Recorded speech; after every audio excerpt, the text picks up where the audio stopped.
Good morning, everyone. We have a forum. And any changes to the minutes, Councilmember Hancock? No changes here. Excellent, excellent. Anything that we would like to pull from the consent items? No. Great. Moving on to general business, 4A 2024 Aurora Fire Rescue Strategic Plan. Plan the work, and work the plan, sir. You've heard me say that once or twice before, sir. I have committed to Councilmember Jurinsky that she would not have to tackle me and steal the microphone, so I have scripted my presentation today to make sure I'm not. That was perfect. That was impressive. I don't like getting tackled and the microphone taken. I don't think you've done so. You will? Yeah. Bet you can. Well, good morning. This is pretty exciting for me because this has been a long time in coming. We've been working on the strategic plan now for a little bit over a year. And as Councilmember Sundberg mentioned, you plan the work and work the plan. I don't think you can guide an organization without understanding the mission and the vision and the values and directions you're headed. So whether we're saving lives, protecting property, or supporting this great community in a time of need, the work we do requires some clarity of purpose and unity. The strategic plan will help us navigate the challenges today while preparing for the future with a focus and intentionality. The plan will serve as our roadmap for the next 3 to 5 years. It's a collective commitment to advancing Aurora Fire Rescue while staying adaptable to change. The plan reflects the needs of our crews and community, created through an inclusive process that involves key stakeholders, community feedback, and internal member surveys.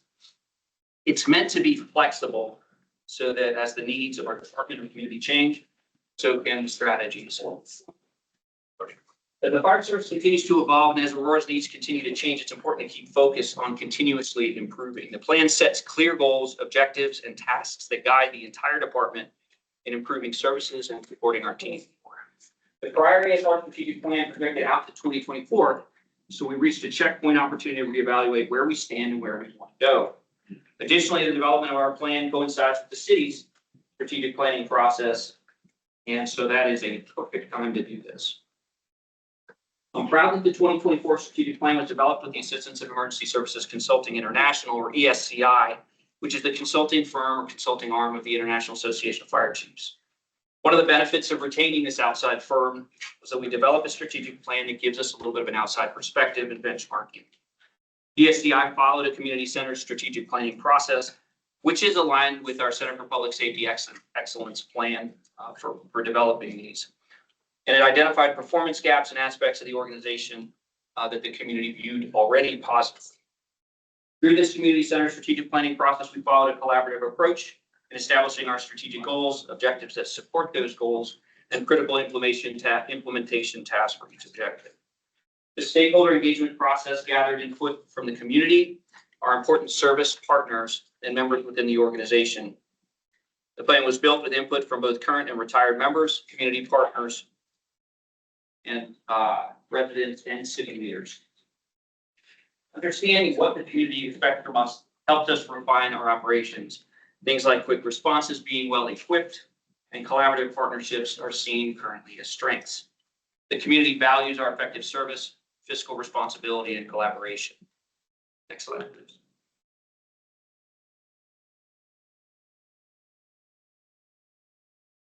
Through the strategic planning process, we developed a new vision, mission, and refined values. They reflect who we are today, what we strive to achieve in the future, and how we serve our community and one another. Not only does the clear vision, mission, and set of values help us work more effectively, it also strengthens our connection with the community we proudly serve. I'm proud that our new vision, mission, and values were crafted with input from our very own members. They reflect who members want to represent and how we can best serve the needs of this community. Our vision statement is the guiding star that helps us navigate through both opportunities and challenges. It inspires us to strive for continuous improvement, aiming for excellence, not just today, but in the years to come. Our new vision is to lead the nation in fire rescue and emergency services through our culture of excellence, investment in our members, and connection with our community. We will never settle for mediocrity, but always strive for perfection. This statement reflects our commitment to being at the forefront of our industry, not only in terms of operational capability, but also the strength of our internal culture. I want to highlight 3 parts of this vision statement. First, culture of excellence. We don't settle for average. We pursue the highest level of skill, care, and service in everything we do. Second, investment in our members.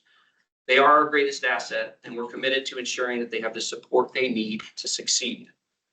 Connection with our community. We value the deep relationship we have with our community, and we're committed to building our connections with the people who depend on us every day. The vision is aspirational, while the mission defines core purpose of our organization. It answers the question, why is it that we exist? This is a statement of the practical work we do every day, whether responding to emergencies, interacting with and educating the public, or supporting our community in other ways. But it's not just about what we do, it's also how we do it. Our new mission is to positively impact the safety, well-being, and sense of security for our community by providing expert, quality, human-centered care. We have a responsibility to protect and support our community's overall quality of life, not only through emergency response, but also by helping to prevent fires and improving health outcomes through rescue services. By being here when people need help and making our presence visible, we build the community's overall sense of security. The security is enhanced through the trust we build with them by providing a high level of skill and professionalism in every single situation. I'm very passionate about human-centered care. While we're technical experts, we're committed to never losing sight of the people we're helping, often in their moments of greatest need. Our values haven't changed. They're the city's core for respect, integrity, professionalism, and customer service. These values have always been important, but now we've clearly defined how they show up in our daily actions. They've long been central to who we are as a department, and we further emphasized how they reflect our dedication to each other and our community. These are not abstract concepts. They should be reflected in everything we do, from how we interact with each other to how we engage with the public. I just want to highlight a few specific words and phrases that were selected to articulate our values, because they're important to defining who we are and who we want to be. 1, we honor the diverse backgrounds, experiences, and perspectives of those we work with and those whom we serve. We hold ourselves and each other accountable. We must be honest and transparent in every one of our dealings. Our dedication to mastering our craft is fueled by our desire to support both department and the community at large. Empathy and kindness, the heart of what we do, because we understand that our community relies on us in some of their most vulnerable moments. So we'll move on to our goals. The strategic plan sets forth 8 goals that we need to focus on as a department. Our goals will guide, Councilmember Sundberg, to your point, planning work and working the plan, will guide our future budgeting, services, and decision-making. Each goal has a recipe with specific objectives and tasks that outline how we're going to reach success. So goal number 1, compensation, recruitment, and staffing levels are concerns brought up in the member survey. It's imperative that our members have the resources and staffing to meet demands of the job without causing burnout. It's critical that AFR ensures that adequate staffing levels, competitive pay, and strong recruitment pipeline meets the demand of this challenging job. These elements not only retain skilled personnel, but also contribute to delivering consistent, high-quality service to our community. Retaining staff and delivering consistent service are both key to our long-term sustainability. So our first goal is to become a premier destination department in the fire service by investing in our members now and into the future. The objectives we'll be working towards to achieve our departmental and governmental sustainability goal include things like conducting salary surveys to align pay and benefits with similarly sized and organized departments, improving our recruitment efforts, ensuring that we have appropriate staffing levels to efficiently run the department and serve the needs of the community regardless of planned or unplanned leave, documenting succession plans that will ensure we're developing the future leaders for AFR. Goal number 2, the health of our members is critical. Not just physical, but mental and emotional well-being too. It's important that they have a support system in place, whether it's through better resources or more structured wellness programs. Our second goal is to support AFR members with physical, mental, and spiritual resources throughout their careers and retirement. Chief Robnett often shares a vision. Rather than making it our goal to make sure that everyone goes home safe, we should be making sure that everyone can retire with dignity. Our members give so much to our organization, to the city, to the people that we serve.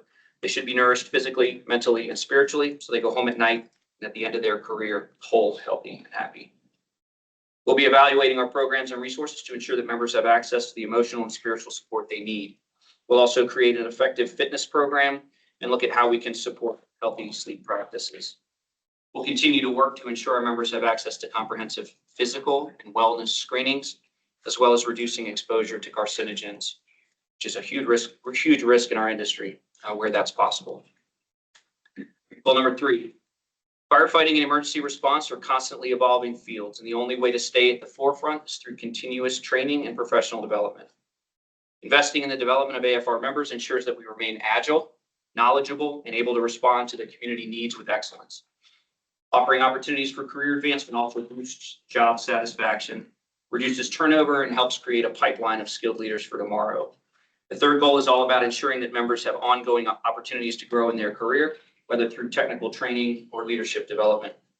The goal is to develop and deploy sustainable processes and programs that continuously support AFR members, training and professional development with a focus on AFR's future.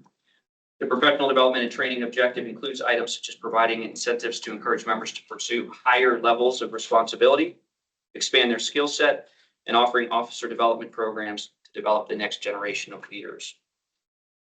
Goal 4, a positive and inclusive workplace culture is the foundation of a successful organization. Our culture is what makes us strong as a team. When members feel valued, respected, and connected to their work, morale improves, and performance rises. This goal is focused on creating an environment where AFR members feel engaged, supported, and proud of their work. Strong culture translates into better service delivery to the community, improved employee retention, enhanced teamwork across the department. Our fourth goal is to support the transition to a meaningful employee culture that represents and honors our tradition while embracing change. Some of the ways we've identified to work towards creating an environment where members feel engaged, supported, and valued are to establish clear performance expectations, create a culture that promotes a sense of belonging in our fire service family, and encourage collaboration and open communication. Next goal, improved communication was a recurring theme in member feedback. Members asked for a reduction in information gaps, better process to ensure that everyone is informed, from senior leaders to newest recruits. This goal focuses on improving internal communication workflows and fostering transparency within the department, in addition to enhancing external communications with the public. A department that communicates clearly and openly is better equipped to serve both its members and the community. The fifth goal is to improve processes and communication pathways to positively impact department-wide communication to ensure relevancy, timeliness, accuracy, and transparency.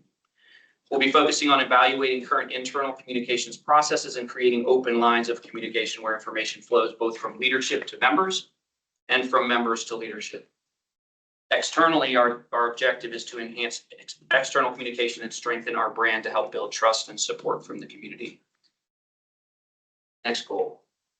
You've heard me say it before, but an organization should be working to put ourselves out of business. What I meant by that is effective community risk reduction efforts like identifying potential hazards, providing education, and allocating resources can effectively prevent or mitigate emergencies. By reducing risks proactively, we not only improve community safety, but also lighten the operational load on the department. It's about being proactive rather than reactive. The sixth strategic goal is to establish a community risk reduction strategy to meet the needs of the Aurora community through operational response, member training and professional development, staffing, and public education. We'll be developing a clearly defined community risk reduction strategy that allows AFR to focus on the areas of highest risk and ensure that resources are allocated appropriately. Once risks are identified, AFR needs a comprehensive plan to reduce or mitigate those risks through training, public education, and pre-planning. Tactical training and engagement with property owners will target hazards in the community, while enhanced collaboration with organizations can help us fill gaps in our mitigation efforts. Next slide, please. Our ability to respond quickly and efficiently is at the heart of what we do. The ability to respond to emergencies effectively is what the public expects from their fire department. It's important that we're always prepared with the right resources, training, and personnel to meet the community's needs. Our seventh goal is to lead the nation in operational service delivery to Aurora's community today and into the future. We'll be introducing more performance standards for both EMS delivery and fire suppression based on the community's risk assessment and community growth patterns. We'll also be creating a standard of cover to ensure that AFR has the appropriate resources and response strategies in place to meet community risk. Last but not least, goal number 8, around logistics and resource management. Our station vehicles and equipment and our day-to-day operations have a huge impact. These resources need to not only be up to date, but also prepared for future growth. Robust and scalable logistics and resource management systems will ensure that AFR is equipped to effectively serve the growing community.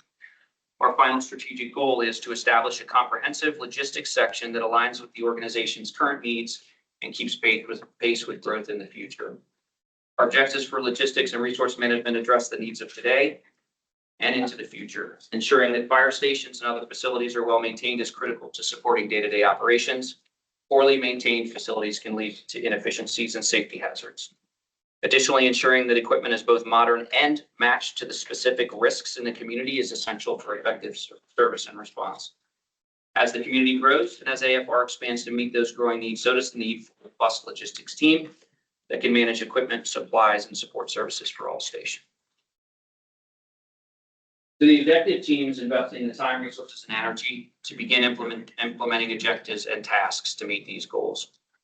We may need to adjust and refine this plan based on what we encounter in the future. And this group can look forward to ongoing updates to the implementation process.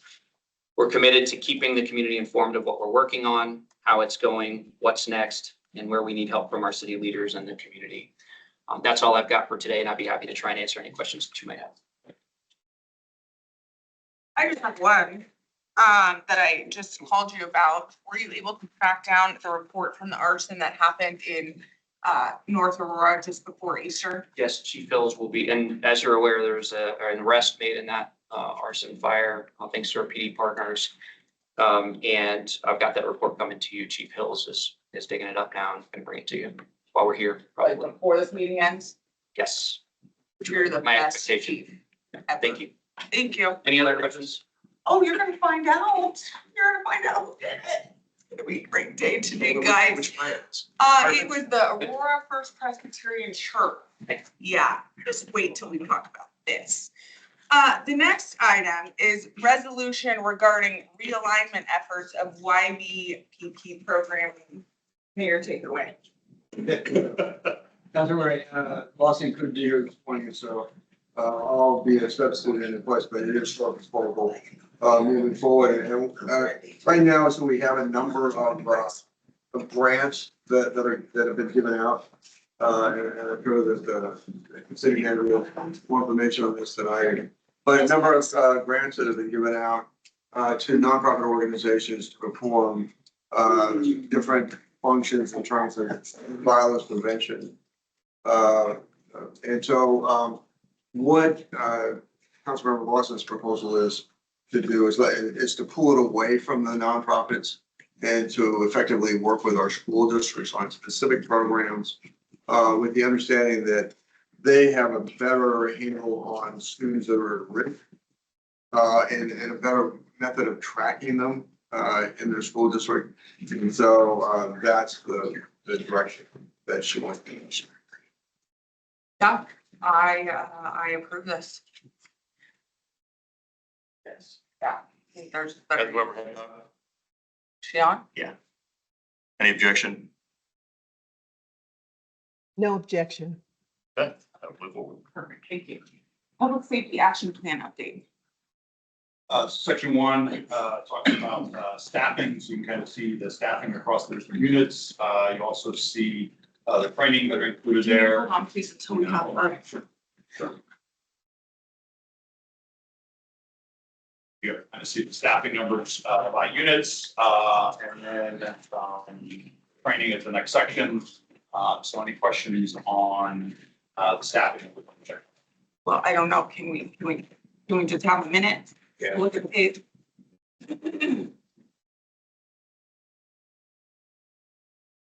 I guess you can't, go ahead. Go back. Scroll up. So there's a lot back, yeah, to the first section there. Right there.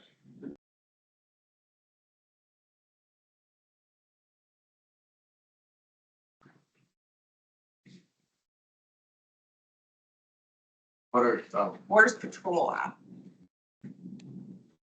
Pull down.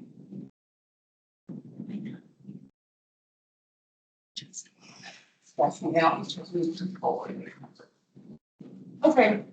Ask a question, what is the? No. Yes. Can we go back? I just want to check. Asking him to zoom out just a little bit so we can see the whole page. Yeah, and I don't know that. I don't understand. A little bit out, a little bit more.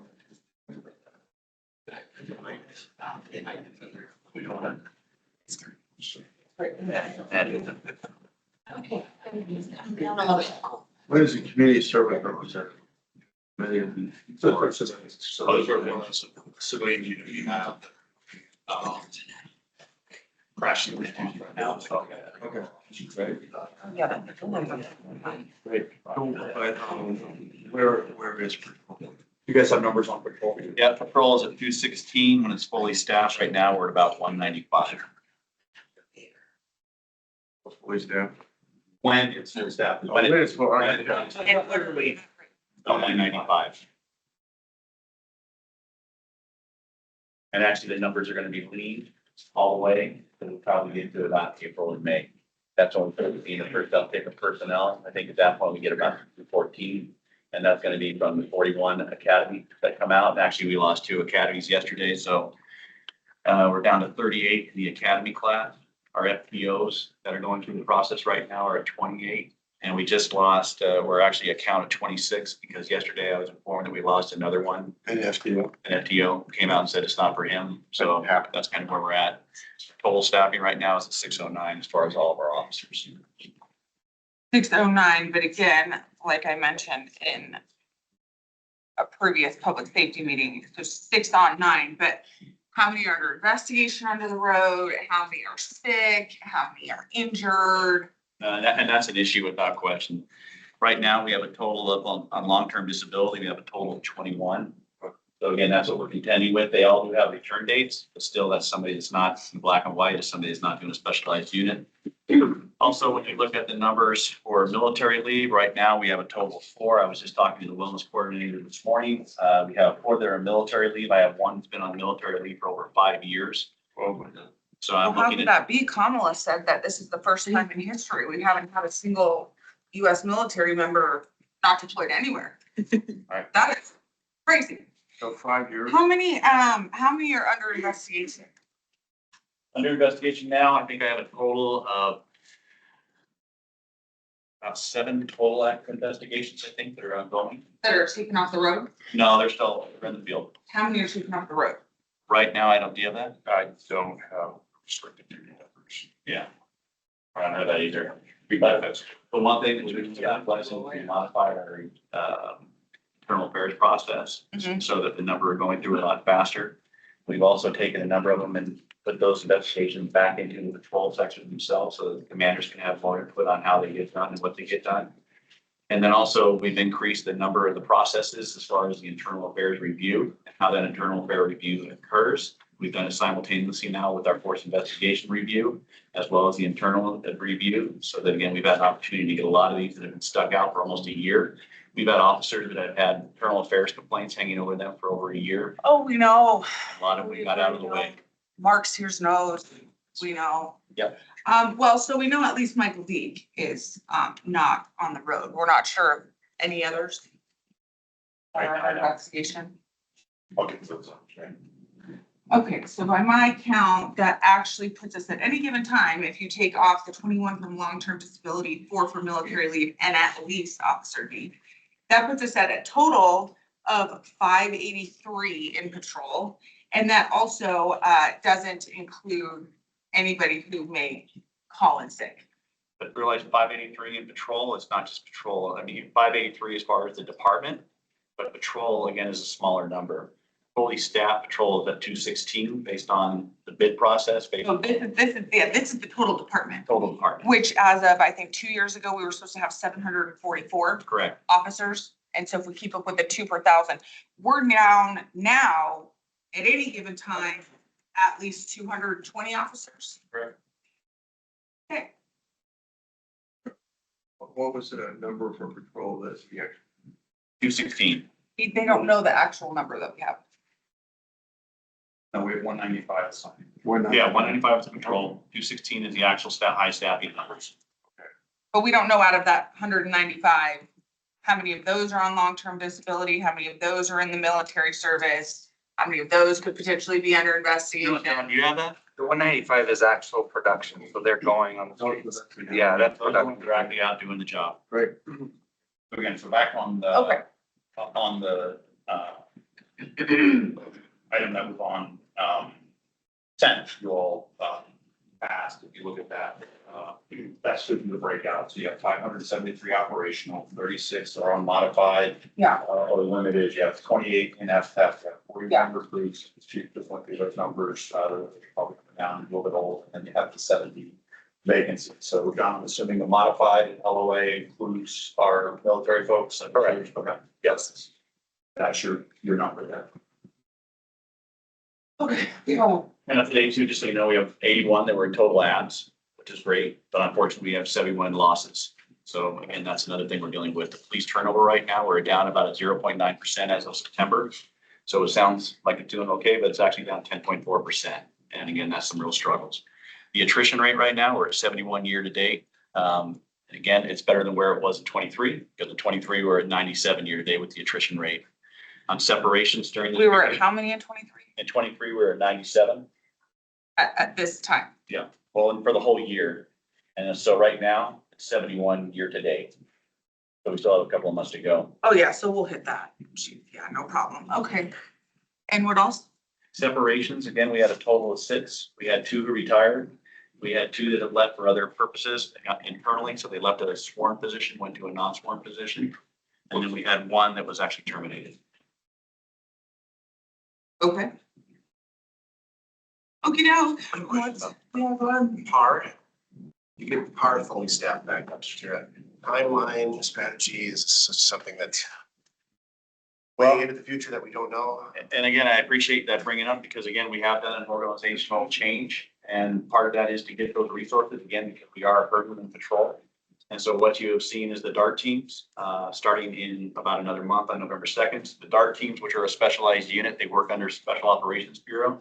They are going to be going back to the commands. It's going to be the supplement where we are as far as staffing with PAR, where we are staffing with our patrol resources and what's occurring.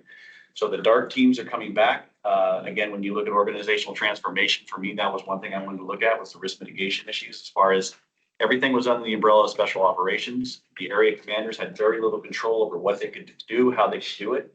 The staffing resources that they had, again, the numbers were down, I think, across all the boards for all the commands. And so by bringing DART out of Special Operations Bureau, placing them back into the commands, they now have the control and the oversight is back at the command level.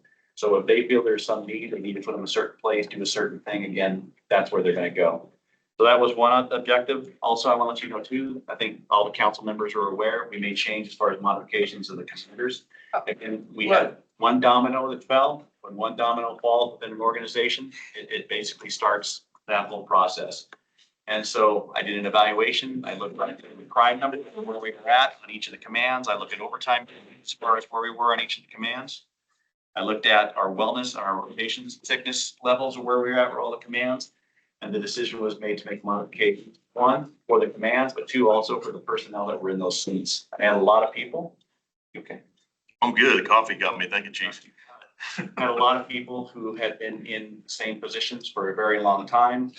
One thing I mentioned to the command when I first got here is that succession is my primary goal, to make sure that everybody feels that they have the opportunity to grow in this organization and also meet the goals of what we are here for, which is crime reduction, community engagement, and risk mitigation. So within, you're going to see some of that happening and moving around, and we hope to see those numbers that are reflected right now, because when you look at our crime stat numbers, we have an uptick without question on aggravated assaults. We've had an uptick in robbery. We've had an uptick in larceny across the board. When you look at each of those individual 3 commands, again, the ones to me that are the most compelling, where I thought a good change would be beneficial, those are where those commands happen. Also, it's really important to me to make sure that the rank of captain and lieutenant are treated as the rank of captain and lieutenant. Unfortunately, right now, a lot of those positions have been kind of almost in a stymied way, where they haven't really been utilized, the impact that they could be utilized to better serve the community and better serve their staff and their personnel. And so we're making modifications on the oversight of that, ensuring that those people are in place. Another thing that we're doing also, and I'll get back to the PAR in just a second, but I kind of want to let everybody be aware of it. Another thing that we're looking at, and is actually going to be gone in coming November the 2nd. About 8 months ago, the department was given a wellness day. The wellness day it's an amazing thing. It gives an officer 26 days if they're in patrol off with complete pay without having to work. And then it also gives specialized units an additional 4 days that they can have off without actually working. I think it sounds amazing, but unfortunately, in a period and a time when we can't staff enough officers, when it's unsafe for officers to go out and patrol, I've talked to watch commanders in the middle of the night, and they have maybe 6 cars that are supporting an entire city of 400,000 plus.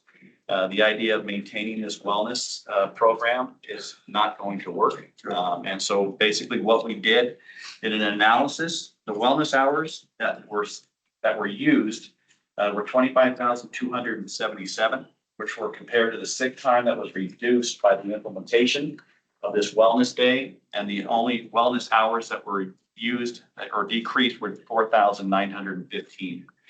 So basically, to get to a reduction of 4,915 hours, the department and the city of Aurora had to give up 25,277 hours of free money. And so again, that is going away on November the 2nd. I've been able to put out a video to the officers. I've talked with all of our APA and Aurora. I talked with Mark yesterday, I believe, about this as well. And again, this is one of the things where I'm looking at saying, are we using our resources in the best way? Wellness is without question going to still be at the forefront. We are going to look at other options. But in a period where an organization is down this much, in a period where an organization is having an uptick in crime, in a period where we have really a limited possibility of having additional recruits coming in to fill the void, this is something that I had to evaluate and look at. In regard to PAR, I wanted to articulate out something quickly in regards to PAR, because I think, again, what they are doing and how they are doing it is absolutely pivotal.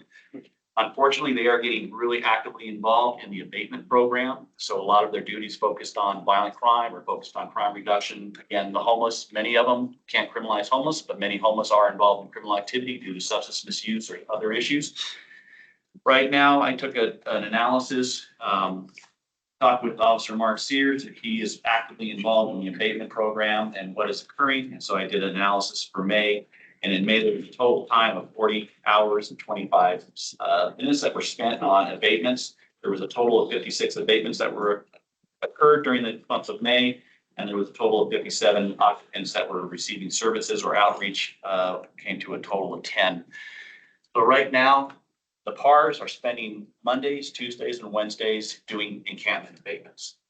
And again, to me, that's problematic. It's something that has to be done because I think the homeless issue, not only in Aurora, but across the United States, has gone drastically wrong, I'd say, over the past 10 years. So again, they are focused on that. But one thing that we are doing is we are bringing in 2 officers. One have already been identified. Another one is going to be identified soon. They are going to be on a 6-month rotation. And again, their role is going to be specifically to focus on homeless. So they will go out with the PAR teams, do the abatements. And then once the PAR teams, they usually spend about 2 to 3 hours a day doing these abatements. Once they collapse from that and go back to their duties, these 2 officers will continue to focus on the homeless issues going throughout the city right now. Are their current duties patrol? Their current duty is patrol. So we're taking 2 officers off of patrol, 4 officers off of patrol. No, actually, because when we've taken these officers from the specialized units, we're collapsing them into the DART program. So they are going, you're going to see an increase in patrol. They're going to still be in the form of specialized units, but they're going to be in the form going to the commands in the areas. And the 2 officers that are specifically going to come out, again, whether they're coming from specialized or whether they're coming from patrol, the main objective is going to be a reducing in crime and a reducing in calls for service related to homeless. Again, I haven't done an analysis yet, but I look forward to doing that with Dina on exactly how many calls for service relate specifically to homelessness. Because again, if we can get 2 officers that are trained, and the whole reason that I'm doing it in 6-month increments is because, and I think I brought this up to you before, council member, is nobody wants to work with homeless. It's an incredibly challenging thing to do. And you have to have an understanding of what you're working with. You have to realize that you're dealing with somebody that, for whatever reason, might have substance abuse issues, mental health issues, or a combination of both. They might be involved actively in crime, actively in things to support what they're doing. And so again, the benefit of getting 2 officers to take this role on, and then again, educate 2 officers in another 6 months, and then another 6 months, hopefully in a period of time, we can get officers who, again, when they hear that call of a homeless individual or an encampment or a trespass situation, they don't turn away from it, but they press into it and they take actions that are going to stop it in the long term. A lot of these steps that are being done, again, nothing is locked in cement. If we look at it and we say, okay, the crime numbers are still increasing more than what they are increasing right now, specifically when you look at crimes that are truly impacting human beings, such as aggravated assaults and the robberies, then we will modify it and change it. But right now, this course of action, when you look organizationally, when you look across best practices in law enforcement, the ability to take resources and to put personnel in different places at different times will hopefully have an impact on what we are struggling with right now, which is a reduction in our workforce, an increased workload, many social issues, and then also a fact that we're not getting a lot of recruits. The one thing I want to say in regards to recruits, we are going to use the press as much as we possibly can. I asked our PIOs to reach out to all of our media affiliates throughout the area and come out to the academy. And I want them to do a day in the life of a recruit. And I hope that's kind of something that will start kicking energy into our recruitment process. Again, we're actively involved in that, but I hope that getting the attention out there, the fact that Aurora PD is now the best police department in the United States, and we are striving to meet the standards of every department on levels of 21st century policing. These are the goals we're looking for. Have you spent any time, sir, since you've been here, going over the exit interviews? Yeah. Of all of the hundreds of officers that we've left? Mhm. Do you see any common themes? Any names? Any commonalities? Why they've left? You're surrounded by it. Have you read them? Yeah, I have. I went through 23, 24. I had my assistant pull those up. Okay, great. Anyways, we can go on, Jason. But I want to let you know too, the one thing that I think is kind of important to realize is when you talk about those people that are around, you talk about that support staff. Mhm. I think it's kind of important to look at too, the number of chiefs that have gone through this area in a very short time. And there's been no changes made in the chief's office. No, Very little, But I'm very not- little changes made in command. but what I'm asking is when you look at this, when you look at the chiefs that have come through, Mhm. and you look at the staffs that there, that's an incredibly challenging thing for those members to do, for those executive staff members to do, Mhm. because they are basically the voice of that chief that comes in here. So whoever was selected, however it was selected, short, long-term, again, I look for members of this organization that support the organization. And if I had a bunch of staff, if I had a bunch of deputy chiefs, if I had a bunch of captains or lieutenants who didn't support the goals and the missions and undermined it, that'd be alarming to me. Well, they'll tell you they do. But there's a reason why they've all made it through the same revolving door of all of these chiefs, sir. And it doesn't look like you're making any changes. You're gonna keep all of the same ones around you. I am. The hundreds of officers that we've lost, and you're gonna make no changes. I'm not, I Yeah. feel very comfortable with what I Great, got. cool. Can't wait to see the numbers. Thank you. Yes, sir. So, on this, two officers dedicated to abatements. Do you think that, I mean, if they're doing a 40-hour week, let's say Monday through Friday. Right. Isn't that sufficient? Do you really need more, and then are they? That's gonna be an evaluation. We'll Okay. see, obviously, we have to get a time where they get up to training, where they understand what their role is, their function. Hopefully we get to I mean, if we could do it, when I talked with Janice and the city family here, and I said, hey, what would be the best? And she said, oh, it'd be great to have 1 in 10. Well, we can't afford 1 in 10 right now. And I don't think any agency really can, even a major city can't afford that. So that's where the two kind of come in. So hopefully what they can do is when they get more in speed, more of the depth. And again, we do have a problem too, is because our sanitation, Bureau of Sanitation is not contracted. It's contracted outside. It's not a city entity. And so again, that's another thing that they have to work around, because if we had a Bureau of Sanitation within the city, they could come in and say, hey, this is a hazmat situation. 90% of this stuff needs to be removed. Unfortunately, that's not the level that we have with our systems in place now. Okay, so we, for one thing that Colorado Springs does, but they do have internal capability in terms of the ability to do abatements, and they have a specialized detachment that deals with, well, they're a bigger city. Yeah. They have a specialized detachment that deals with homeless. But they do not require officers to be present during the abatement process unless requested. You know, in other words, if they do it in-house. Right. Abatement, but so their personnel are conducting an abatement, area of resistance, then they'll call an APD. Their PD in, to have a couple officers present during the event, where I think are we still having officers present during all the events? They are, and they're there primarily as security. Again, as the city goes out, does the abatements, they are there as security. That's what I hope, again, we can relieve some of that with these two officers that are connected, where Park can go out and do other things, because again, they might not need a whole entire PAR unit. Again, we got our PAR officer here, without questions, the SMEs on that. But from what I have done historically, in my prior position, when I built the Hope team in the city of Los Angeles, we had 40 officers for over 427 miles. They each took one bureau. Each bureau is staffed basically with about 2,000 officers. Each bureau, again, these teams, which is comparative to what we're looking at here, they are part of the entire process just to make sure it goes. That would be best case scenario. This is going to be a system that we'll hope will have be beneficial, will work, and we'll see what the numbers show. We got the trespassing issues worked out. The trespassing issues are worked out. We actually did a special order on that. I worked with the city attorney. We were in a very good place with that. And so that has gone out to our officers. I actually met with Morning Watch yesterday up in District 1, had a discussion on that. So we modified that trespassing as well. You know how many officers currently have papers in right now to leave, either last week or this week? Do you know how many currently have turned in papers to leave? I don't know. I don't have those numbers. The one thing I can tell you is, again, anecdotally, is I think that the department right now, from talking to many of the officers that I've approached and worked with and been around and had the gift of talking with, I think they seem very positive on the changes that are coming. I think they seem thankful that there's a stable force that's in there now. I think they're looking forward to the future, and I don't think there's negative. Again, I think the lowest attrition rate we are right now is in September. I'm looking forward to see how it comes in the upcoming months. Thank you. May I just add, when it comes to public safety, the feeling of public safety for the public, they don't care about the crime statistics so much. And I wonder if everybody is even reporting that for various reasons. No. So- You might not be a guest here today. So response times, I think the improvement of that drastically is going to be a benchmark of feeling of safety for it, obviously, right? I agree. And then I know that our officers are overworked and understaffed. We know that, and that's something we want to overcome. So that provides a lot of stress.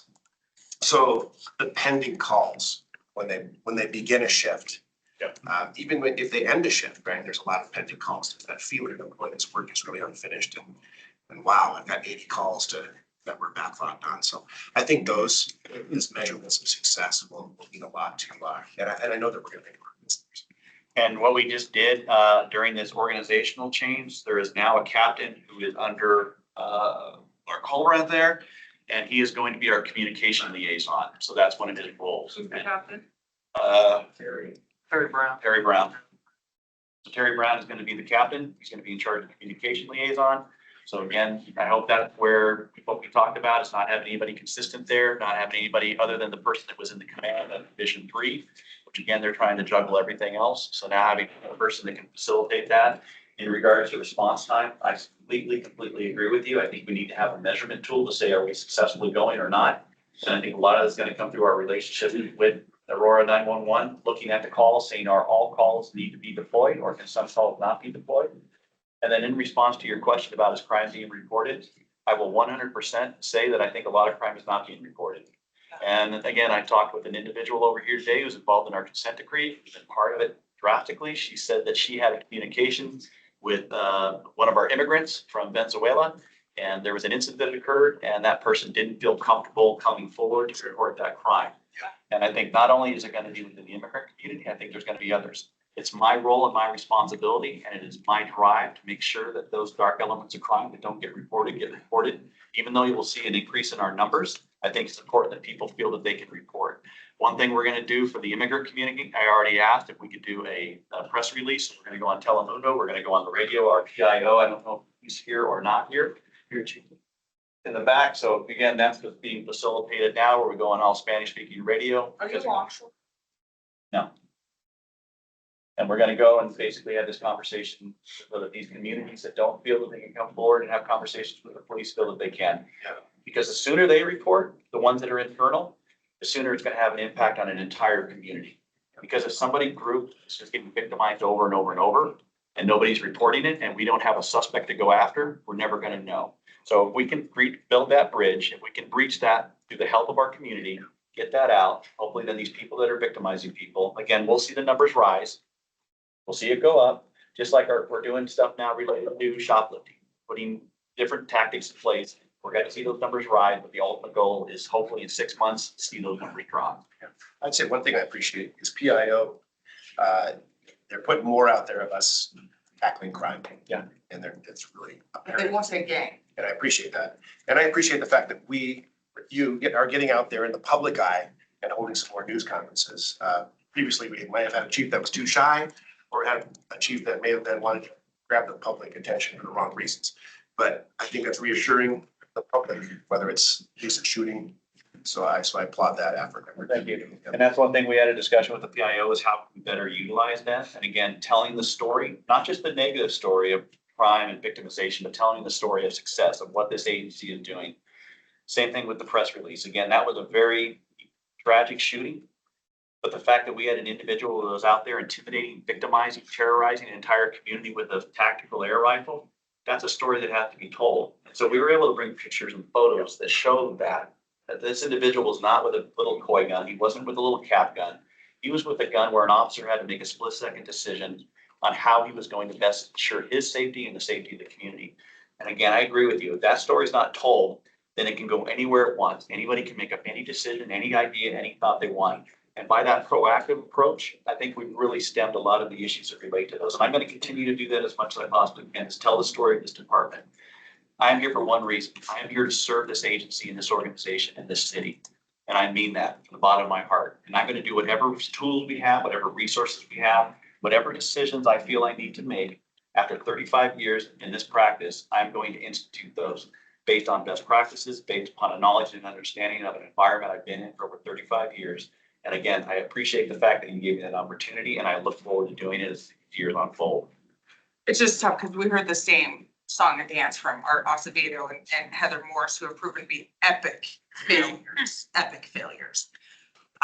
Just to And I'll let clarify, you know, I'm you not said, Art Spedo, and I'm not Heather Morris. well, that remains. And I have no history with about what with they the did or changes didn't you're do. making, that remains to be seen. But I hope you But base me on Captain the, Terry Brown, you said, did I hear this correctly? He's going to be the captain over comms now? no, he's got special duties. He has victim services. He has other services, but one thing that made an addition to it, again, was that communication liaison. Communication lead, what does that mean? That means that they're going to liaison with communication. They're going to make sure that. Oh, I'm with looking- 911. I know we have to go on, but, can you, with your reorganization, I know we've been great at responding to primary one calls, but it's proactive policing that's Yeah. been problematic, and I wonder if you can just tell me about how we're gonna get back to proactive. We're going to get back to proactive policing by allowing police to do their job. And again, I think a lot of that goes with the modifications that we've done to the internal affairs review process. A lot of it is done with what we have done to the force review process when officers use force, both of those things. I am not going to compromise the consent decree. We are going to adhere to the directions, to the thoughts of the consent decree. But what I found in a very short time is that this department, for whatever reason, has done redundant systems over and over. They have added things that should never have been added. They have basically taken away the ability of officers to feel comfortable to effectively go out and do proactive policing and feel that they're supported. And so a lot of that stuff has been cleaned out. Again, I think when you look at our internal affairs investigations and how they have processed in the month that I've been in this role, I think you've seen a huge change. I think the directions of the policies that have been rewritten, again, the policy now specifically related to pursuits has been modified, where again, it puts the discretion back on the officers and allows them to do their job. But I like when I talked with Morning Watch yesterday, I said, hey, we are changing the policy. We are giving you much more discretion in where it's not a should, but where not where it's shall, but a should. But with that discretion, they have a huge amount of accountability now. So they have to be able to articulate exactly what they did, why they did it, and what were the reasons for that. And so giving them that ownership, giving that ability for them to be police officers again, That's what the drive is. Also, the crime analysis, I've changed it from once a week to every 2 weeks, because basically what I found out when I had these meetings is that the commands would come in and they'd say, this is the crime we had. I don't care about the crime they had. I want to know about what are they doing to effectively do it. And so I asked them to come back every 2 weeks. They're going to detail the crime that they had, and then I want them to detail the strategies that they have done and what they are going to do to institute it. I want them to focus on hotspot policing. I want them to focus on midterm policing on place-based. So like for up in Division 1, if you look at Martin Luther King, the library that's up there, to me, that is an exact example where I want the short-term impact of officers getting out on foot. I want them making contact. I want them doing trespass orders. I want them doing under the influence. I want that activity to occur. Then I want to look at the place itself. I want to say, why is this place like that? Then I want to look at long-term when we start looking at Aurora Save and that program and what it means on that intervention convention motion. The main thing is I want these officers to do is realize that they are supported, realize that their role and their mission here is not to, and again, it's no harm on our fire department counterparts, but we are not just responding to calls for service. We are going to be a proactive agency. The modifications to use of force, the modifications to pursuit, the modifications to trespass, the modifications to shoplifting are going to be the things that tell these officers it's time to get back out. It's time to be proactive policing, support this city. We're not going to compromise. What I'm not going to do is go back to the 80s where officers get out and do things that have caused issues, things such as consent decrees. We're going to do it smarter. We're going to do it more effectively. And we're going to measure everything that we do on data. A lot of the stuff you're asking for, I can't tell you if it's going to be a success or a failure right now, but I can tell you it's going to be a success or failure in 6 months because the data is going to tell me that. It's going to tell me, have we seen a decrease in crime or have we seen an uptick? Have we seen an increase in use of forces? And if those use of forces did occur, again, they might occur because officers are going to be more proactive. But did they occur effectively? Did they occur properly? Did they occur ethically within the Constitution? Those are the things that data are going to tell me. And that's what I'm looking for. Well, I want to thank you for taking the meeting today, with all the council general. I'm from our state, countries, that are in the city, because I think it's the quickest way to get the word out to those, affected regulations. Thank you very much. I look forward to it. We can move on. Okay, this is on the crime stats. You saw the numbers there. So this is sort of the more summarized version in the consent items. You also have a more broken out, detailed listing of those. So I'll turn it over to the chief to add anything or fill out any questions. No, we're going. And 3 is on our youth violence piece of that. So we'll see if youth violence has any updates on this. Go ahead. Hi, I'm Courtney Lang. I'm the new Youth Violence Prevention Program admin.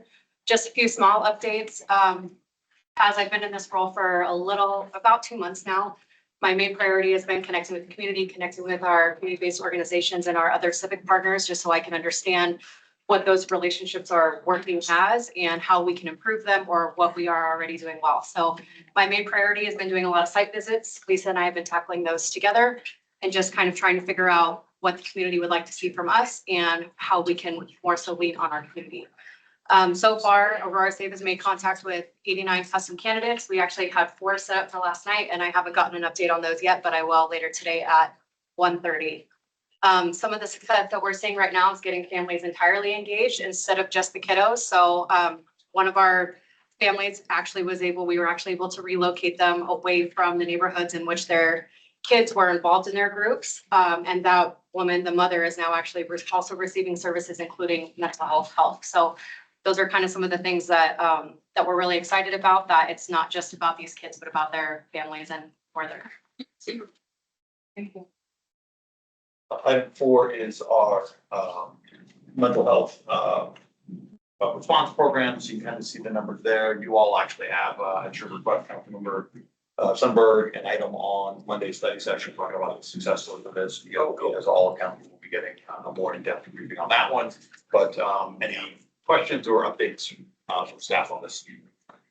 I don't have. How was our staffing? Because I know we switched to UCL, and how are they doing? Yeah, I'm Kelly Becker. I'm the new Crisis Intervention Program Administrator. Our staffing is looking pretty good. We've currently just onboarded another clinician for our AMRT unit. It'll stand up our third unit as soon as we also finish hiring a third EMT for that unit. And interviews are currently in progress for that. And then CRT is going well. We have, I'm sorry, those are our EMTs, No. employees of the city. yes, sorry. Yeah. And then at CRT, we are looking for 2 clinicians for CRT. But we are currently running 4 of our CRT units as planned. Are we still doing pretty good hiring with UC Health? We have another clinician who will be starting on the 20th. So it's going really well. So That's their responsibility to the staff. Yeah. So, Yeah. Are they paid competitively? They reasonably paid? Yes. You know, Yeah. Especially when you look at neighboring programs that are run by different agencies. I actually recently spoke with a colleague who is actively looking, and they looked at a program in the Denver area and then looked at our program through the UC Health clinician pay, and they were like, oh, that's much better. So that is what I've understood. We really appreciate your program. We're very supportive of your program. We're excited to talk about all the wonderful things that we've heard from the community on Monday night. Thank you. And then the final item on number 5 is along our abatements. And so we have, you can see the numbers there, and then the updates on abatements. And for Tamara, I don't see her, is she online? Not seeing them. I think one of the big changes you heard from Chief is obviously re-looking at how the police staff that side. So that'll be, I think, a big change coming in that I know we've heard from council. So there we go. Thank you. With that, we'll go on to miscellaneous matters for consideration. There are some guests with us this morning, because quite frankly, I'm tired of fielding all of the calls from constituents about police doing nothing.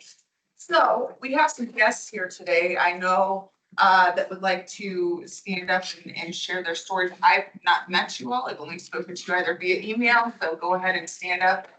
My name's Tim Rohack. I see some from the morning, Mayor. Sergeant Sears. I've emailed the chief a couple times, but with no reply. And I thought I'd take it right up to the top. I've had encounters with the mayor before, and he was supposed to call me last month at 9 a.m. He finally called me at 3 in the afternoon, and he told me if I didn't like it, I could cancel my appointment. Now, I am as good of a resource as any police officer sitting in this room, because I'm 67 years old. I'm a recovering alcoholic and addict, and I live at 1491 Clinton Street. Okay, and I keep getting rebuked and rebuffed that people don't want to talk to me. Okay, I'm, animated, but I've got a master's degree in diplomatic history, so I'm a smart guy. I talked about specifically your Okay, living conditions, okay, the crime that you've okay. had to deal So- with, and all the times the police have not come. A state of lawlessness exists. It's widespread. In 14 months, I was at a city council meeting 14 months ago, and I was saying the same thing, that their lawlessness and basic law and order does not prevail. Okay, people, low-level crimes like you intimated, Chief, it goes to bigger things. People with bad intentions do other things when they see there are no consequences. I either see 12 cop cars in my area or not one patrol all day long. Okay, and if you're telling me that you got 2,000 officers and you got 400 or 200 officers for 400,000 people, that's one for every 2,000 divided by 3 shifts a day. That's not enough. That's not enough. I agree. Whatever you need. But low-level crimes must be enforced. I've called 911 the night the prostitute got shot out behind my house, right by Ciamigos Bar on Clinton and Colfax, going on 3 weeks ago. Okay, there were 2 other prostitutes giving her first aid. Okay, until I told them that the police and the emergency were coming. Another guy brandished a weapon, a gun towards me. They chased him there. All of a sudden, there were 10 cars. But I hear shots fired every night. Nobody comes. I've got 911 calls that 6 hours later, they're calling me saying, do you still need help? That's unacceptable. okay? Because things atrophy, situations worsen, okay? So you have an original shots fired and then all of a sudden, all hell breaks loose. And there's no readiness there. You know, Sergeant Sears knows me for a long time. He knows I'm a credible person. Why doesn't somebody reaching out to me and asking me, what can we do, Rohack? What are you seeing over there? Because I see everything. From the urinating and defecating in the alleys to the shooting drugs to the drug caps when I walk my dog. My dog wakes up every time anything happens. And there's no, you know, I get put on hold calling non-emergency for 30 minutes. I call 911 and there's somebody who's a technician or whatever that's determining the severity of the problem without knowing it. Okay, and why isn't a power officer, you say you're gonna cut the dart thing, the Charlie Keys from Excise and Licensing, he's been my one ombudsman to get help over there and to tell me, he said darts are ones that's busting the prostitutes. I got 5 prostitutes on a Friday and Saturday night working the street corner, going like this in front of windows, stopping traffic on Clinton. I get nobody wants to help me. I pay my taxes every month. I'm entitled to quiet enjoyment of my premises, Chief. And, you know, I find it disheartening that you didn't access Aurora, didn't reach back out to me. It's been over a week now, okay? Mayor Kaufman's given me the shine on countless occasions. And if the low-level officers are handcuffed and they can't do it or they don't have the resources, that's why I'm directing this at you, Chief, because it's like Ms. Jurinsky said, we've heard all this before. Yeah. Okay, and you know, Mayor, your town has bigger problems than you're willing to admit on TV. And you're saying that people are you know, they're making it worse than it is. They're exaggerating it. There's no exaggeration. Come stay at my house. You can set up a command center there and have a couple officers there, and you can see what I put up with on a daily basis. It's not safe in Aurora, period. Thank you so much. There's some other. Okay, you know, I hope. Sir, you said you were here 6 months ago or a year ago, I think. No, 14 months, July and August Then of I last asked you, year. then I asked you to come back in 14 months and hold me accountable. It's too long, And if that sir. crime isn't done, if the low level things that you're talking about aren't implemented, if our officers aren't being more proactive, then again, you and I can have that conversation. If This, don't you know, start showing up. but the thing is, okay, I come, I take my time. I work this morning. I go home and change, okay? I spend an hour writing up the notes that I had, Yep. okay? And, you know, and this is the thanks I get. Why don't you say, hey, Rohack, I'm gonna have somebody call you and we're gonna get to the bottom. Because a hooker getting shot 3 times in the alley isn't a low-level crime, sir. It's not. And if you don't know that people start, this guy that brandished the gun on me about 4 weeks ago, that Officer Lehman or Detective Lehman is investigating the thing, okay? He had 2 convictions as a juvenile. The DA told me they were gonna do him on a class 6 felony, class 5, and she said it's his first arrest he just turned 18. You know, I mean. And that's a lot of the strategic things that we're putting in place right now are hopefully going to address exactly what you're talking about. Well, Charlie Keys enlisted my help in that, and he found violations at the C Amigos, and they got suspended their license for a week. And Charlie Okay. Keys and people like that are the ones that we need because those are the ones that can impact the But why licensing don't you part. Why don't you need me? I Okay, can we talk have to you some other afterwards. people Happy that to. wanted to speak though, sir, but I Okay, really I'm appreciate fine. you for coming today. No, I'm fine. And I you can just- reach out to me anytime. Did you want to speak? Yeah. Yep, share your story, please. Go ahead and introduce yourself. Yeah, my name is Julia Hoffman. I feel funny standing. I live at Dallas and 19th. The final thing that pushed me over the edge recently for us to put our house on the market was a shooting that happened at 19th in Dallas. Still no idea what happened. Broad daylight. I'd put my baby in the basement. I have a newborn baby. My mother was visiting. That was a month after my husband's truck was shot through. And when the officer came, maybe 24 hours later, it was So you very. called 911, someone called 911, you got. Well, overnight we heard gunshots, but we hear gunshots so much that we didn't call or know what had happened. Okay. So we called when we realized what had happened to the truck. It wasn't an immediate threat at the moment, obviously, because it had already happened. But once they showed up, they said, yeah, someone was running down the street shooting at a person, I guess. Lots of cars were shot. And that was kind of it. That's after the shooting down the street at the park. I no longer will take my baby on a walk out of my own door. We put our house on the market 6 weeks ago. We've had one showing and one person that pulled up to the neighborhood and left. We can't get out because we can't afford to leave, but we just want out so bad. And having a baby is making it all more scary. Sorry. So I'm mostly just curious. I'm hearing that it's really complicated. And I understand that, but, oh, I'm sorry. You know, it's not, let me, it's not complicated. And I personally am sorry for the words that you had to experience, and that's why when you reached out to me, I'm tired of this answer, that there's nothing we can do. I'm tired of it. And that is why from here on out, every single public safety meeting, every person that calls me or emails me for the entire month with a story like yours is gonna show up to this meeting and is gonna be heard. Once and for all, is gonna have a voice and is going to be heard. Because I can't imagine living through what you lived through. And a newborn baby is just a whole nother level. And it is unacceptable that not only were you given no answers about what really happened, because let me tell you what really happened, whether they want to tell you or not. It was a gang shootout that you had to hide your newborn baby from. That's what happened. Okay, why can't we get that information? Well, I want to know, is we it need to ask our targeted at PIOs. me? Is We it need to ask our targeted- oh, comp. We've recognized Trinidad Aragua in this city. We have identified them. We have arrest warrants out for them, ma'am, and they don't want to tell you that. They don't want to tell the truth.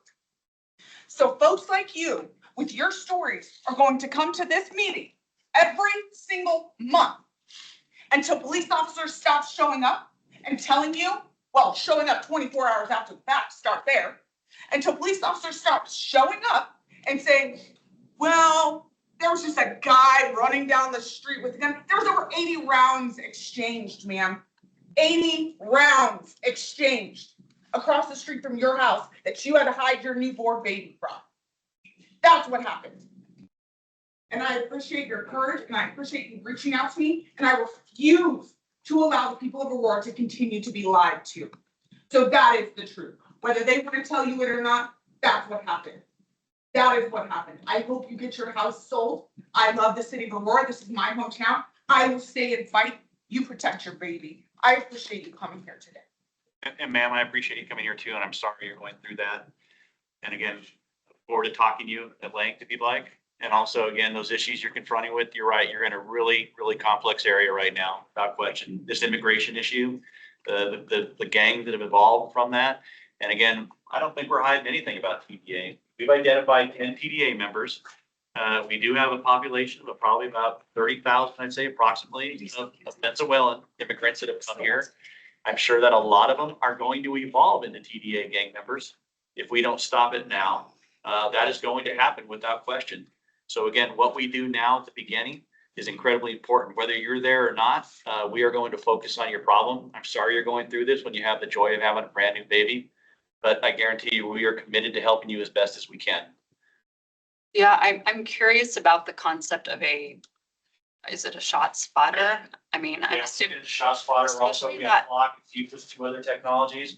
And that's one big thing that I want to get going. Again, it's a little bit cost prohibitive, but we're trying on that. How can I help? I can talk to my neighbors about like getting our voices out there, because maybe you all saw the New York Times article that came out this year that showed a map of the country. And I mean, it's literally my area is the highest gunshot violence death area, which is crazy. Yeah. Bought a house for $500,000 and we can't get No, out. crime's not down. It's actually up. And violent crime According to that, related to aggravated, related to ags and robbery. And it's worse this year. We've been there for only 2.5 years. Yeah. And it's worse this year ever since having a baby, of course. I mean, I'm just naming a couple of the things that have happened. We have a Ring camera, we have a security system, and we hear shots all the time. And again, I think that's the nuance that just looking at kind of at Aurora, I think that Aurora is trying to get their arms around now. This huge influx of immigrants from one country, and again, to making sure that we don't victimize them again, Well, yeah. but making sure we hold those ones that are causing the problems accountable. And I guarantee you that is my primary goal and mission. Again, whether it impacts you during this period of time, I can't guarantee that. But we are going to do everything we can. Right now, again, we're looking at other alternatives. Some of these apartment complexes that were basically used as a dumping ground for these immigrants that were allowed to come here. And again, the federal government has actually no involvement whatsoever. We talked to somebody from the White House. All they said was, hey, once they get across the border, we could care less where they go or what happens to them. That is a huge failure on a federal level. It And can't now all to be try to do a immigrants. municipal level, at this level, is far beyond what I think the city of Aurora support as far as infrastructure and control. So again, that's where we are now reevaluating it from a law enforcement component to make sure that, again, whatever we can do to stop it from getting worse, we are going to do it. But this is a problem that goes far beyond just a municipality. This goes at a federal level, it goes at a state level, and it goes without question to city level. How we vote matters. And again, I just want to say that because again, what has happened to the city of Aurora? People say, hey, I want the city of Aurora to go back to where it was 20, 30 years ago. That pace has left the tube. That's not going to go back. This immigrant, this population, this city is so diverse now. It is more diverse than places that I've been that have called themselves diverse. And again, how we patrol that, how we work that, how we communicate with those different groups so that they don't start tipping into becoming TDA, because we've identified 10 without question. We know that 10 of them are. But I guarantee you that there's going to be a lot of these youth that we talk about and council talks about. They're going to be looking for somebody to take care of them. They're going to be looking to connect to somebody. And they're going to start getting groomed by these TDA members, and they're going to start being more and more impactful. Just like M13. MS-13, again, it started out as a nothing group. They split because the Mexicans didn't want the Salvadorians with them. They split. And so MS-13 is now a multinational gang. I know that doesn't mean much to you, but again, Well, what we're trying to do now is stop it before it gets big. I have a hard time also thinking that it's all about an immigrant crisis. It's not, there's a lot going on. I was, there was a person who owns 21 buildings up on Colfax. And he says, hey, this has never been this way in 20 years. I had businesses. I had a flower shop. I think the council member had a flower shop. There's a lot of dynamics that are unfolding up in that area. Without question, I think a lot of it is because, again, look at law enforcement across the nation over the past 4 years. There has been an outward approach to villainize law enforcement. And there's also been an approach to basically say, law enforcement, we don't want you doing things. We don't want you being proactive. We just want you to respond. And again, those things have a huge impact, and it's not going to be turned overnight. But that pendulum is starting to swing. And again, whether you're there for 6 months or 2 years, again, I don't know. But this department is going to be a proactive department. We are going to support you. We are going to put people that victimize people into jail. And that is my goal. Are we going to put police in this area to protect this newborn baby? They are in that area. Do you And we're see going to them? start measuring.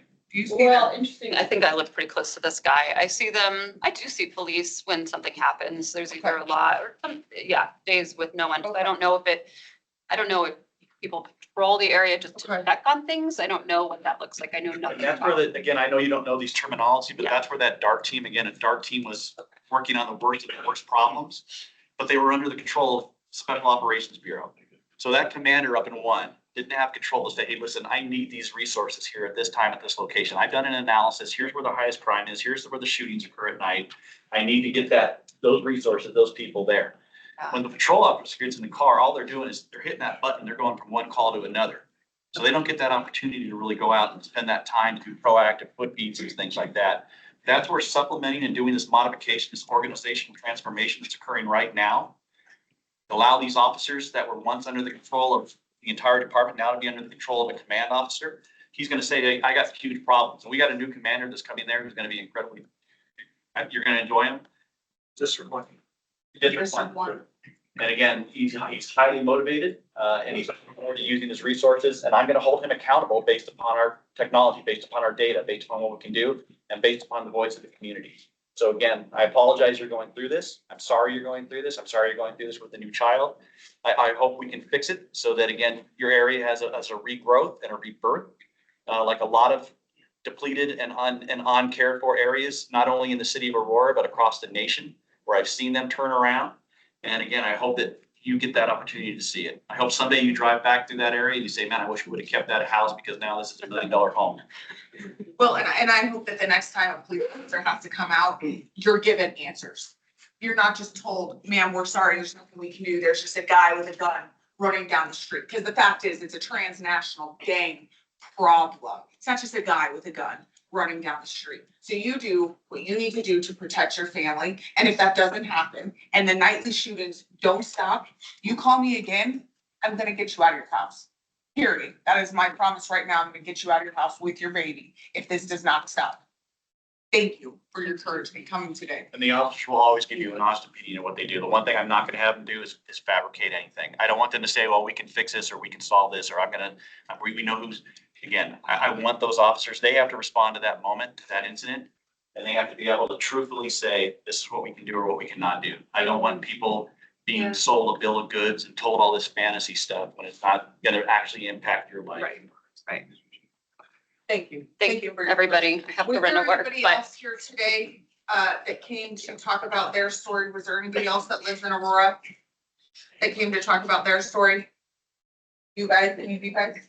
No, none of you guys? Okay, perfect. Okay. So then I would like to talk about this arson that happened. I would like to talk about this arson that happened at the First Presbyterian Church fire.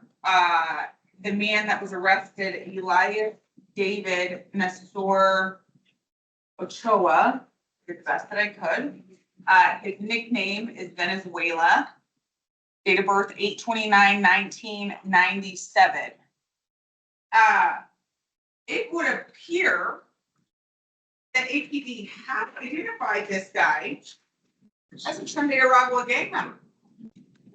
And in fact, a bulletin went out, a department-wide email went out. This is back in March. This is back in March that we made an arrest of a known Trinidad gang member that burned down a church in North Aurora. But we had no information. At the time, Coach Jewel, I think in August, in this very meeting, you said that, well, we're unaware at this time of really a gang problem in the area. Do you look familiar to you? It's gonna burn down a church, confirmed as Trinidad, but we were unaware.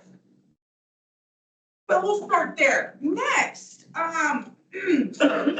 security officers, they sure do like to call me now. This is getting really, really interesting outside of the scope of the Aurora Police Department. We recently had 2 Homeland Security officers sent our way to actually help us and help our residents. Todd Kowalski from New York and David, I would have to look up the name, sent up here from Dallas. They were sent by the National Violence Unit, the headquarters, the national headquarters from Homeland Security. They were sent here on a murder investigation, looking for some guys. And that's a murder investigation. Police should know that, right? We have to have all our ducks in a row before we just go charging in and arrest somebody for murder. So this guy tried to make it clear that they had an idea where the guys were, finally secured a warrant, went to the house. The main guy that they were looking for wasn't there, but 2 others that were associated with the murder were there and were arrested. But what's really alarming, and I think these guys would even be willing to take the stand at this point. What's really alarming is that Chris Poppy stood outside this house and heckled them, essentially made fun of them. Oh, Tim Linton, the ASAC for the Denver Homeland Security Office. I don't know if you've heard from him or if this call came to your predecessor, which means it wasn't addressed, by the way. You might want to reach out to Tim Linton, the ASAC, Denver Homeland Security. Chris Poppy stood outside the house and made fun of these men. Made fun of these Homeland Security officers because the main guy wasn't there, but they did make 2 other arrests on this murder. Now, this murder, I believe, was out of Texas, and that's why they followed them up here. But our federal partners We've been screaming that we need help from our federal partners. Our federal partners sent help and they're heckled. Then there's a meeting that happens. There's a meeting that happens in which Chris Poppy berates this man, yells at him in front of everybody in the room, essentially on how they know this murderer's here and they're just letting him roam the streets. An HSI detective had to explain to Chris Poppy how a murder investigation works and the steps that have to be taken before you can just obtain a murder warrant. And Chris Poppy, what I'm told, 25, 30 officers in the room, Chris Poppy berated this man to the point both of them have said they will never return to Denver. They will never return to Denver. They will not continue to help us with this Tren de Aragua problem. That is embarrassing, and I've spoken to them myself. I've spoken to them. Then what I also find interesting is, according to Homeland Security, they only need 2 identifiers. They only need 2 identifiers. This is at the federal level. They only need 2 identifiers to positively identify someone as a gang member. But here comes APD. We have no idea if any of these men in this viral video are tied to Tren de Aragua. We don't have enough identifiers. Homeland Security has a report out that they have positively identified every single man in that viral video. It is in their system that every single one of them is tied to Homeland to Tren de Aragua. But APD, just nothing to see here. Well, and some of your gang officers, they've also started talking. And the direction has come that according to Chris Poppy and possibly even DJ Tisdale, that they're just being told, we're not going to identify people anymore. Because there's no gang problem if we don't identify them as gang members. Now, one person that I have been very critical of in this police department, Mark Brand, I appreciate the fact that you are the only person that has stood up for the detectives in this department. You are the only person that has stood up to all this nonsense. And believe me, I've heard the full rundown and I appreciate you for what you're doing and I know what you're doing. And I hope you'll start talking.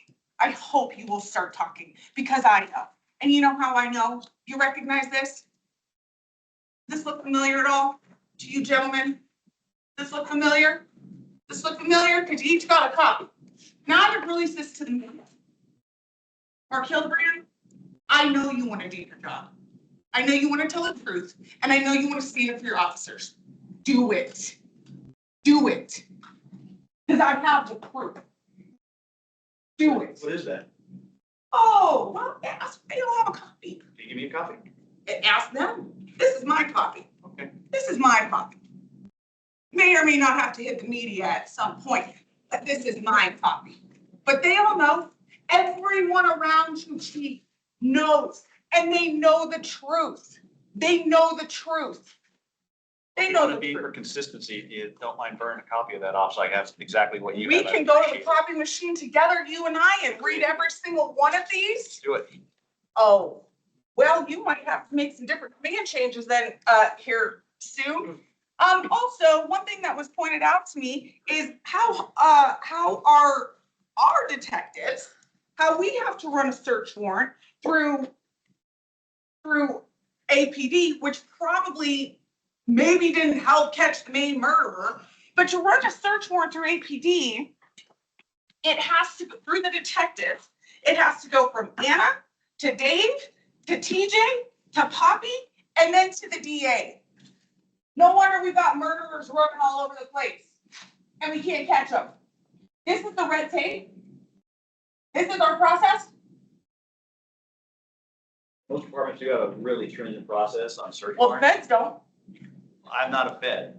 I work as the chief of police for a municipal. But the feds came And, here. and as I have for 35 years, almost all search warrants have a very rigid thing because of litigation issues on certain and wrong search warrants. Sure, Would be sure. so impactful to the city that you wouldn't even understand it. And also the implementation of going to a wrong house, when you look at Fourth Amendment, when you look at constitutionality, it would be massive. And so again, the fact that there's many layers, there's many review systems, that's the way it's gotta be. Because there's been But when many, the feds many. come in to help us, and they are screamed at, berated, And I don't know about all Alright. that. I'd have to look ask into that. questions. Ask questions. I told you that you are surrounded by some of the biggest crooks in this department. One of which you're moving to District 3? Well, let's start reading. Okay. Listen. With that, the next meeting is November 14th at 9 a.m. This meeting is adjourned. One thing. Sure. Just so you know, I heard some information this morning that there's some legislation that is coming down from the legislature that's gonna start in January, that they're gonna try to legislate the sentences for municipal courts to make it in line with the state statute. So I wanted to put that on your radar For which?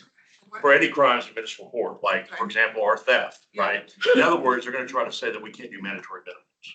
So I just want to put that on your radar, that we're gonna be paying attention, that if this happens, council has given my office direction that it's a home rule, challenge, and we will go forward with that, but I wanted to give you the heads up that Well, that's. that's also coming to the state house, and I have House representatives already, they're drawing the bill up right now. So that is going to come in the next legislative session. Yeah, so I Make it state law. yeah, to make it so, and again, it's that we should be able to, as a home rule municipality, be able to dictate what our penalties are. It's a local issue.